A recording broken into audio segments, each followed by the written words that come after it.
It's Monday morning, the 29th of March, and this is the second lecture for week 11. So I want to give an example of the Rsa process, which I described in the first lecture.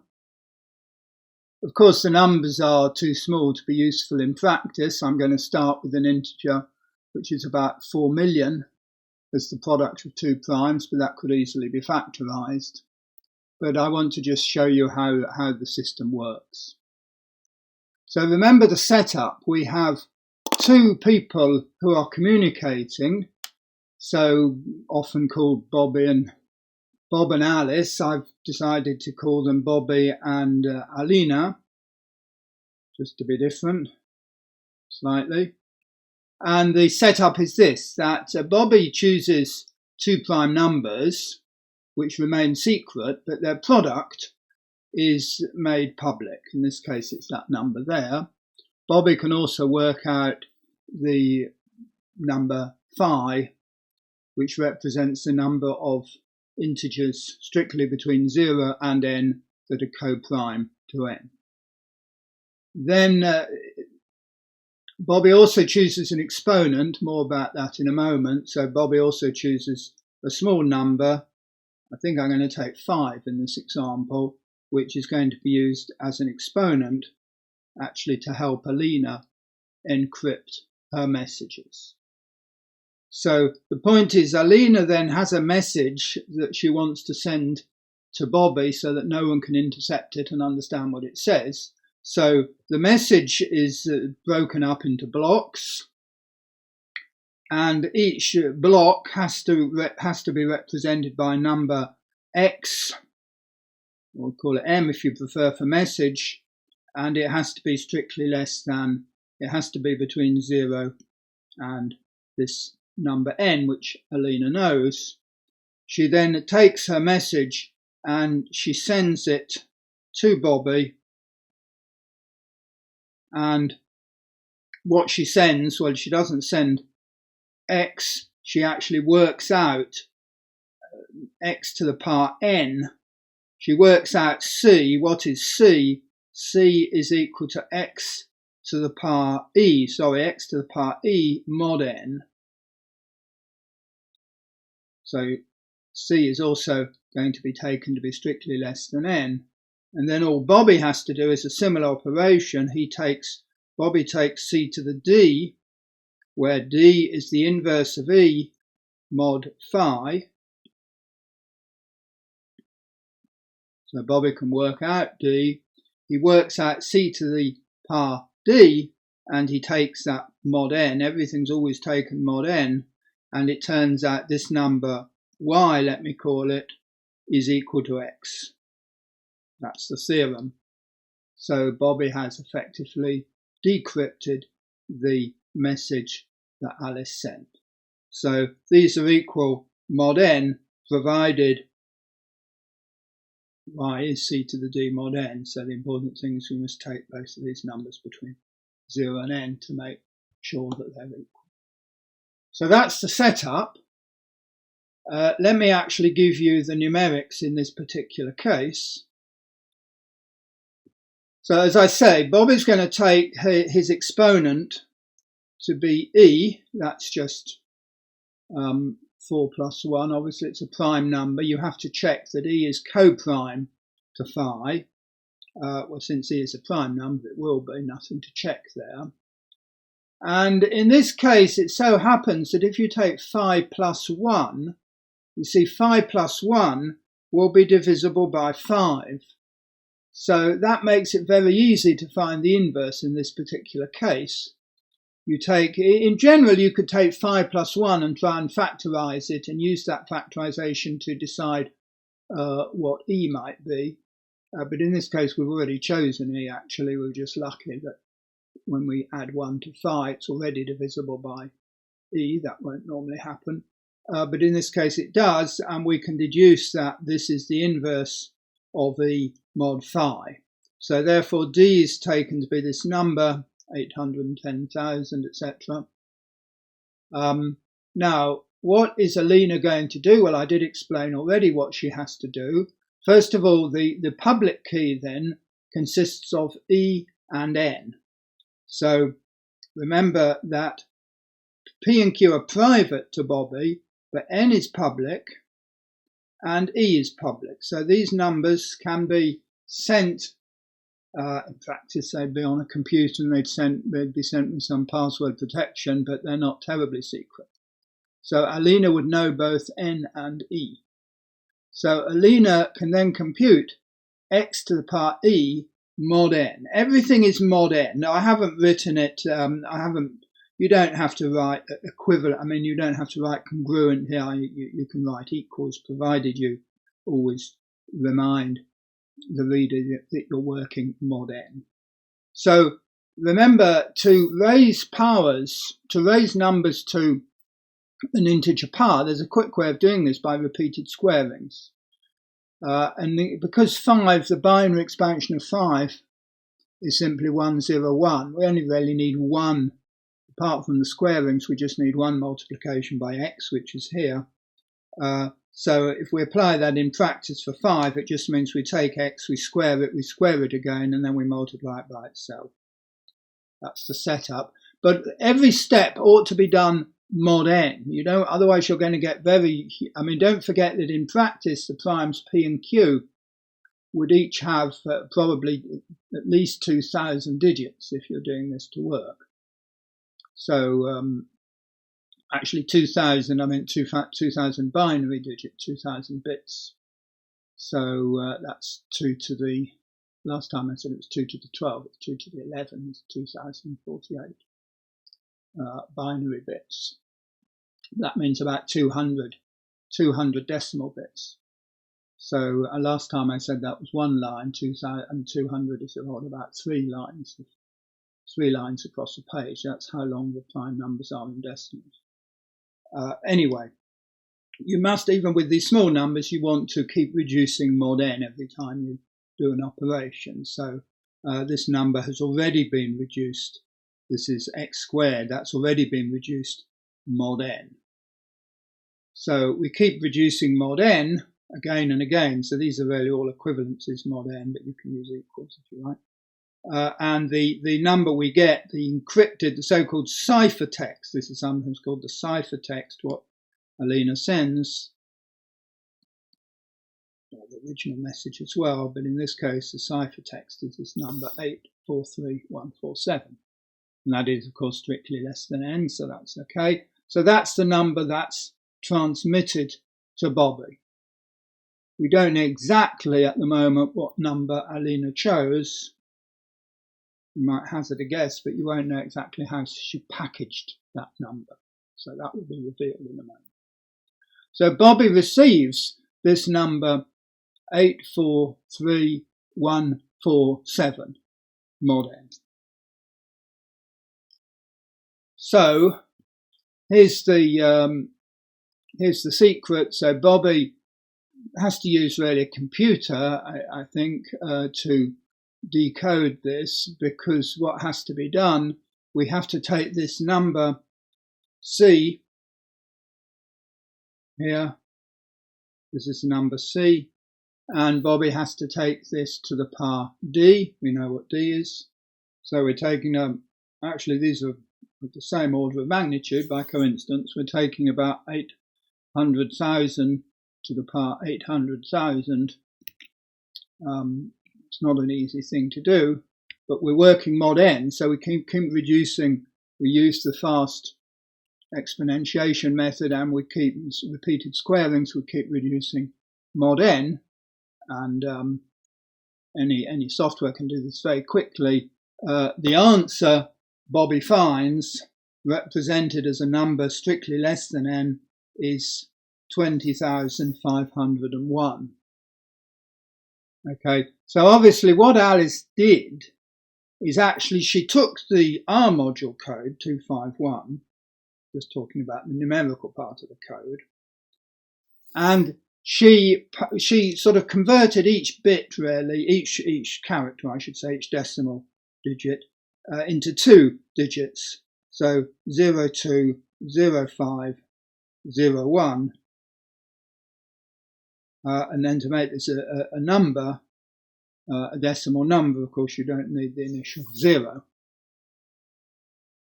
The reason for adding the zeros is she might want it also, not in this example, but she might have wanted to add the maths department code. And of course, one can convert letters of the alphabet also into double digits using the ASCII method of encoding, American Standard method of encoding, in which case you can encode everything in terms of 2 digits. So one way of sending these messages is to encode everything, both letters and numbers, into double digits, string them all together, and make that an ordinary number, an ordinary decimal number. Okay, so that is in essence the RSA system. That's how it works. In typical questions on this, you need to know what you have to do. Don't confuse n and phi. D is the inverse of E, remember. Didn't say it explicitly on this slide, but D is the inverse of E mod phi. So typically you take E, you apply Euclid's extended algorithm, so you find a D for which ED plus some multiple of phi is equal to 1. Not n, you're doing this mod phi, not mod n. But all the messages are decrypted and encrypted and decrypted mod n. Phi will be slightly less than n, of course. Don't confuse the two, which it's easy to do.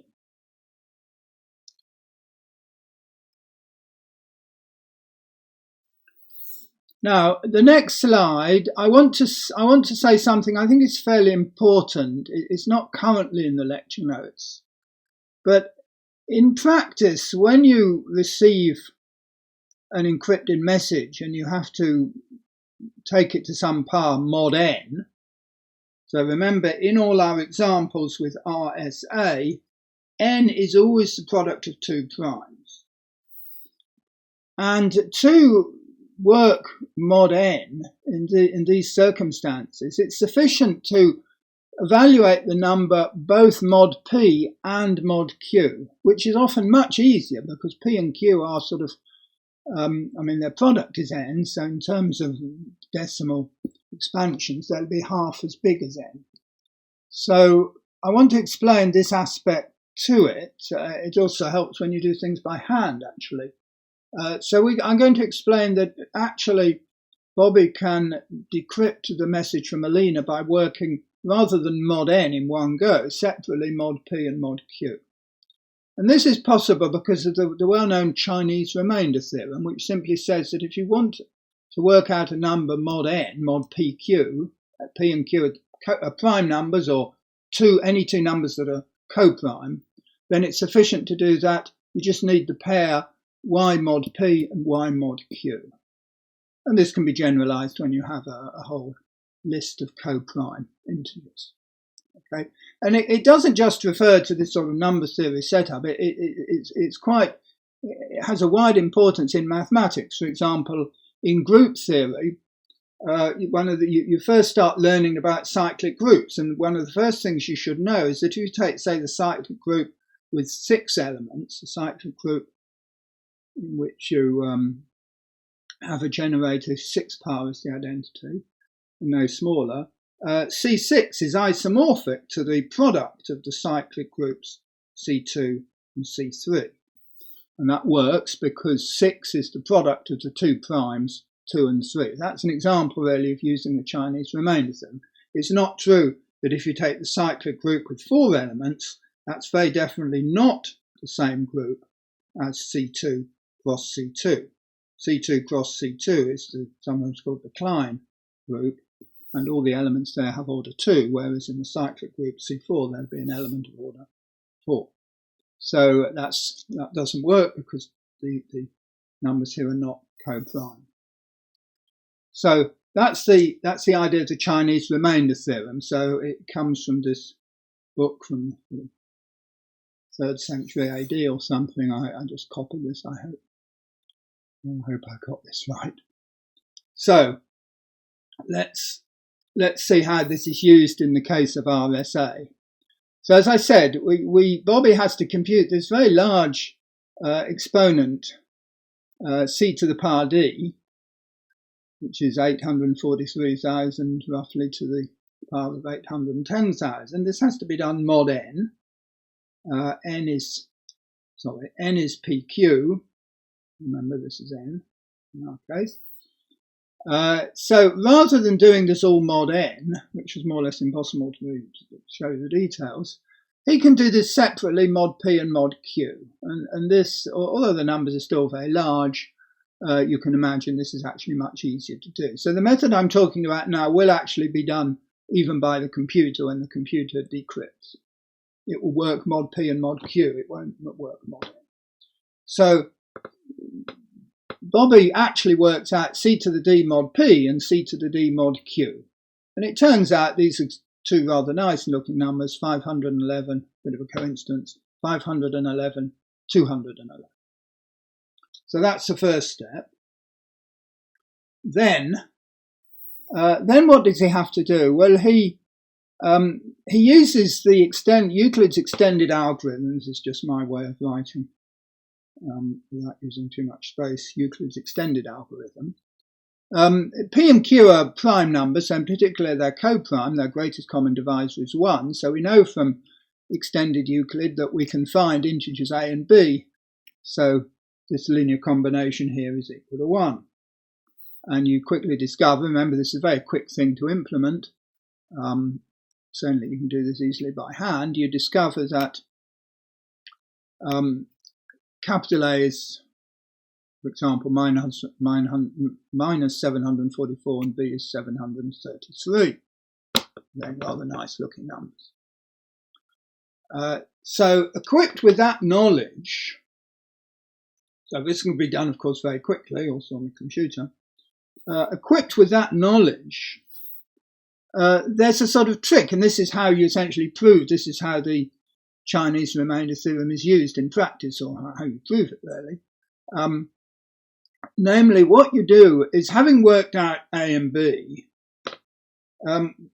we take BQ here and we put it there as a coefficient of A, and we take AP and we put it here as a coefficient of B, and we add those two terms together, and that's going to be the answer. That is what our solution is. That is what our number is, mod n. Okay, this is implementing the Chinese remainder theorem. So let me first of all do the numbers, and I'll try and explain why this works. So what does that mean? It means we take little a, which we've worked out to be 511, times BQ. Well, you have to plug this in. Oh no, I've written it out in detail actually. B is, well, it's just obvious what I've done. B is 733. We know what Q is 2029, minus because it's minus 744 little b times the first prime, which was 1999. Okay, and you multiply that all together, you can almost do it by hand. That's this number here, which again reduces to our module code 20501. By the way, I forgot to say that these prime numbers here, you know, I remember these from years. You can find out which years were or are to be prime numbers. 1999, they're only about sort of 13. I think there were only 13 in the past century, prime numbers. 1999 is a prime number. It's the 303rd prime number, I think. The next prime number is 2003. So if you were born between those 2 years, you're unlucky in the sense your year of birth is not a prime number. This is also a prime number. I think maybe 2027 is, I'm not sure. Anyway, back to the point. Why does this work here? So here I'm sort of implementing the Chinese remainder theorem. Why does it work? Well, just substitute. You see, what are we saying? We're saying that A is equal to C to the D mod P. So that means that the difference between A and C to the D is just some multiple of P. And similarly, the difference between B and C to the D is some multiple of Q. So what you have to do is you have to take these expressions here and you just plug it in. You plug that A into that and B into that. And what will happen is that you can forget the terms that are products of P and Q.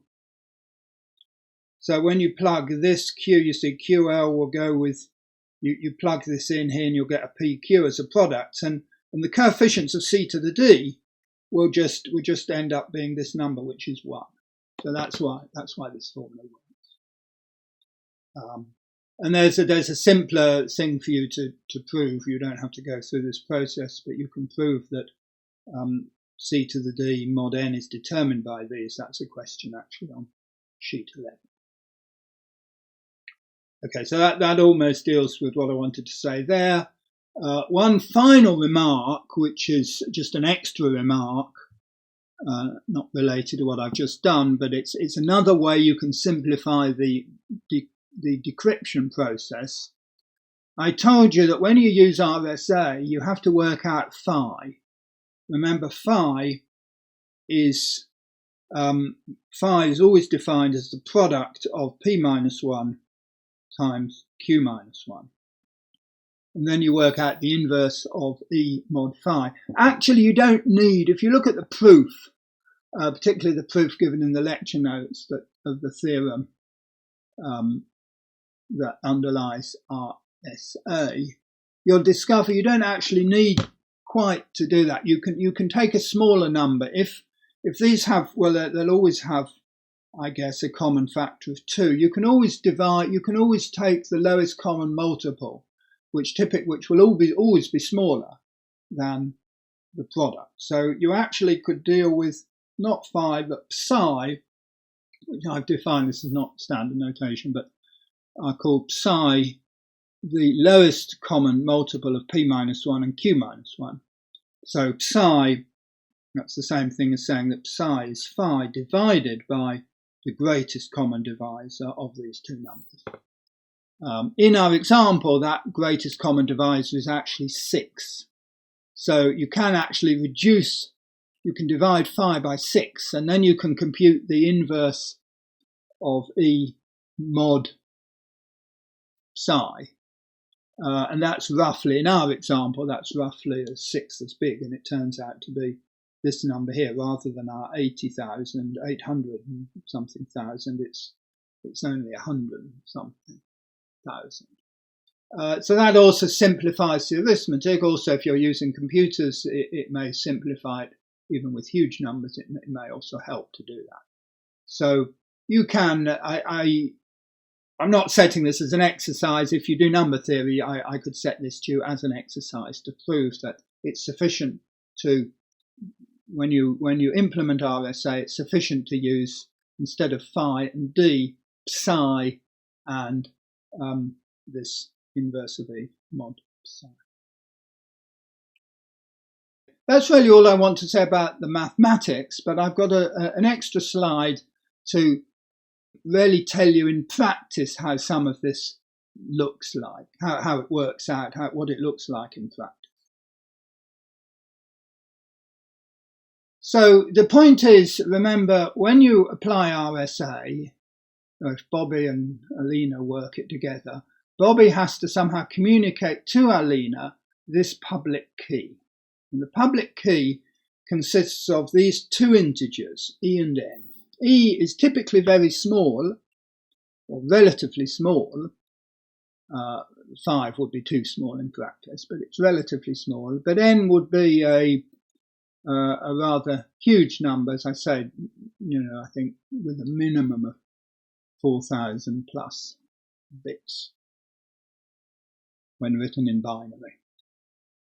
So in practice, how are these keys communicated via computer? So if you use this SSH method, as I do all the time for logging into my account on the server at King's, it will use some encryption process. Now, to be honest, I think when I log on to NMS, I think it's using some elliptic code encryption rather than RSA, but I think it could use RSA. So RSA is sort of one of the first systems, and it's probably becoming somewhat outdated. But the other systems still use the concept of public key cryptography. It's just that the method of doing things is slightly different. They're normally based on some number theory, discrete logarithms or elliptic curves. But anyway, if it were to use RSA, you can generate keys on your own computer, actually, which is what I've done for this slide. So how are these keys actually communicated in practice? What do they look like? Certainly you won't see the integer n and the integer e, because they are also, I mean, they're not encrypted, but they're made, let's say, they're not terribly apparent, the actual integers. They're sort of tokenized in some sense. So, in fact, they're communicated using a system of base 64. So, you see, remember, we want the number n might have in mind that it could have, say, 4,000 bits, 4,000 binary bits. That means zeros or ones. It would be good if we could divide those into blocks of 6, and that's typically what's done. So you can communicate six bits at a time with simply a single character on the computer keyboard. Namely, you use the characters capital A to capital Z, small a, lowercase a to lowercase z, the 10 integers, that's 52, 62. We're missing two numbers, two characters. So we use the characters plus and stroke, slash, whatever it's called. Okay, that gives 64 characters. Okay, so each of these will actually correspond to a binary integer, if you like, an integer, if you like, between 0 and 63, expressed as binary using 6 bits. Remember, we can't have 64, that needs 7 bits, but 63 in binary, it's good revision of our binary, 63 is 1, 1, 1, 1, 1, 1, 6 bits in binary. That's the biggest number you can express in binary with 6 bits. So let me go on with our example. So here I didn't have space on this slide to deal with primes with 2000 bits. I'm dealing with primes with 2 to the power 8, 2 to the power 9 bits, namely 512 bits. Well, I didn't choose the primes, I just generated the key, but the system would have chosen 2 primes, I think, with 512 bits. And it would have, this is the public key. So when you generate a key, there's going to be a private part and a public part. I'm just showing you the public part, which will encode the E and the N. So somehow in this mess here is encoded both E and N. Okay. Now it turns out that if you look at this stuff here, now the last 2 characters are probably punctuation because they're using characters which are not in our dictionary. But you will see at other places, you'll see these 2 symbols occurring because these can represent certain numbers. And you'll see both upper and lowercase letters. There are lots of A's, there are lots of groups of A's. Well, that's because A represents 0, 0, 0, 0, 0, 0. So there's a lot of padding here that sort of keeps the essential data apart and easily to recognize if you know how to do that. Anyway, if you count the number of characters on this page here, you'll find that there are 202 characters. So since each of them corresponds to 6 bits, that means we can deal with 1,212 binary bits. And of course that's roughly correct because that has to include N, which would be 1024 bits. There's a bit extra for E and a bit of extra punctuation pattern and so on. And there's probably also some check, I'm not sure, but I suspect there's also some check digits here to check for errors. So that's why this is a bit bigger than 1024, which would be the product. That would correspond to it. Okay, now I don't have time, and I don't even know how to extract n from all this mess, but I'll tell you where to find e. I can guess where e is. Why is that? Well, it's here. AQ, AB. You'll always find this if you keep generating other keys. All this part here will be different, but I'll always see AQ, AB. Why is that? Because AQAB, so we're now using, before I was using ASCII codes to sort of convert things into two single decimal digits, but now I'm converting everything into binary using this base 64 system. So you see capital A corresponds, that's the first number in my list, so that corresponds to 000000. So that's what A is. And then Q corresponds, this binary number is 16. 1, you see, this corresponds to 10000, which is 16 in binary. Now, Q is actually the 17th letter of the alphabet. So just as A corresponds to 0, Q will correspond to 16, so that's correct. So Q corresponds to this binary expansion. We've got another row of zeros for A, and then B is the second letter of the alphabet, but its binary code is 0000000001, because it's A is 0 and B is 1, if you like. So AQAB is this whole thing in binary. And what is that? Well, if you forget the initial zeros, okay, which you can do because they're just, again, padding, really, you find that you have a 1 followed by 16 zeros, well, 16 digits, 1, 2, 3, 4, 10, 11, 12, 13, 14, 15, and there's a final 1. So we've got 2 to the 16 plus 1, and that is this number I mentioned before that's often used as an exponent. In practice, one often uses this exponent, z. And what I forgot to say before, this is also a prime number. I forgot to say that before. It's a so-called Fermat prime. It's a prime which has the form 2 to the k plus 1. In fact, it's the fourth number of this form. It's the fourth Fermat prime. And so this is the exponent corresponding to this block here. So that explains, I think, just a little way of how in practice you see these keys being transferred. Okay, I'll stop there.